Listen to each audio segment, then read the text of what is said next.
Hostel కి వెళ్తున్నా బావా. హాస్టల్ ఎందుకే ఇప్పుడు? అరే నేను ఏం చేయాలి బావా? మా మమ్మీ డాడీ నాకు హాస్టల్ ఇస్తాను. సడన్ ప్లానింగ్ ఏంది పుచ్చి? ఇది ఏం అవసరం లేదు బావా. నా ఎగ్జామ్ కౌన్సిలింగ్ అక్కడనే పడ్డది బావా. నేను ఏం చేయాలి? నా కాలేజ్ అక్కడనే ఉంది. పిచ్చిదానా, నీకు బ్రెయిన్ ఉన్నదా, సెన్స్ ఉన్నదా? హాస్టల్ అద్దు పూచి, ఏం అవసరం లేదు. అరే నేను ఏం చేయాలి చెప్పు. అరే ఏంది పూచి, కూడా మాట వినవా? మా మమ్మీ డాడీతో మాట్లాడి ఇగో. అరే అద్దే మమ్మ ఎందుకే? అద్దు అద్దు. వీకెండ్ లో కలుద్దాం బావా. ఎందుకు గాబరా అయితే కలుస్తా కదా వీకెండ్ లో ఒకసారి. నిన్ను చూడకపోతే ఎట్లా పూచి? నేను బావా నన్ను ఉర్రియాకు. పౌడర్ లో మేకప్ కిట్లు ఏం పెట్టుకోవాలి. ఇప్పుడు నేను పెట్టుకోవాలి. నన్ను ఉర్రియాకు, మొత్తం ప్యాకింగ్ చేస్తున్నా నేను. ఉర్రియాకు అమ్మా, నా బుజ్జి హాస్టల్ పోతే ఖరాబ్ అవుతుంది. చాలా మంది హాస్టల్ పూర్లోనే గెలుపుతాను అబ్బాయి. నీ పేరేంటిదిరా? పావని. హాయ్ పావని.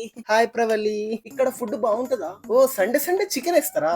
పావని నా ఫ్రెండ్ అమ్ము. కాల్ లేపవేందే నువ్వు? ఎన్నిసార్లు చేయాలి కాల్స్? ఏంది, ఏం చేస్తావు అక్కడ? అరే నేను ఫుడ్ తిన్నికి మెస్ దగ్గరకు వచ్చిన ఎన్ని కాల్స్ చేస్తావేంది? సారీ, తిన్నికి పోతాను బంగారం. తినరా నా బుజ్జి పాప. అది కాదు బావా, నాకు 4 ఫ్రెండ్స్ పరిచయం తెలుసా ఇక్కడ? బాయ్ ఫ్రెండ్స్ ఉన్నారా వాళ్ళకు? ఉన్నారంట వాళ్ళకి బాయ్ ఫ్రెండ్. దూరం ఉండు ఫస్ట్, దూరం ఉండు వాళ్ళకి, దూరం ఉండు. అరే మంచోళ్ళు బావాలి. మంచోళ్ళేదే, మంచోళ్ళు. బాయ్ ఫ్రెండ్స్ పెట్టుకొని మంచోళ్ళేదే. దూరం ఉండే వాళ్ళకి, దూరం ఉండు. ఆ పావని వస్తున్నా.